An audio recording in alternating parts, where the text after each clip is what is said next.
पुसेगाव हिंद केसरीची जोड बकासूर आणि घोटचा सर्जा आपल्याला मैदानामध्ये कधी दिसतील? नक्कीच उद्याच्या मैदानात आपल्याला दिसणार होते अतुल बाबा केसरी मैदानामध्ये, परंतु असं सांगण्यात येते की बकासूर सोबत घोटचा सर्जा पळणार नाही, कारण तो सर्जा 10 ते 15 दिवसाच्या आरामावरती ठेवलेला आहे.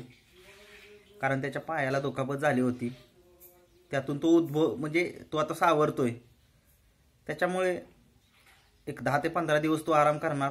त्याचे फेरे चालू आहेत बिनजोडसाठी. पहिल्यांदा तो मुंबईमध्येच पाळणार आहे अशी अपडेट आपल्याला मिळालेली आहे, परंतु बघूया, कारण की 3 फेऱ्याच्या मैदानामध्ये दम लागतो थोडासा, त्यामुळे आता तो दुखापतीतून सावरतोय, त्यामुळे थोडासा आराम करतोय तो घोटचा सर्जा. आता नक्कीच बकासूर आणि घोटचा सर्जा हे समीकरण जर जुळलं तर सगळ्या महाराष्ट्राला माहिती आहे काय करते जोडी ही. बीडमध्ये बघितले तुम्ही, एक टॉपची जोडी होती शेजारी, अपराजित जोडी होती, लखन आणि बुलढाणा एक्सप्रेस बाब्या.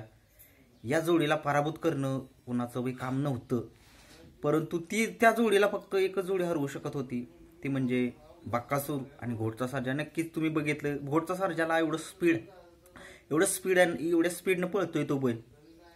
तुम्ही बघताय बिनजोडला तर अपराजित योद्धा म्हटलं तरी चालेल तो, कारण तुम्हाला माहिती आहे पब्लिकनं पण पळतो तो. आणि पुसेगावमध्ये तर तुम्ही बघितलंय कसा पळलाय कसा नाही, बकासूरला एवढी मोठी साथ दिली.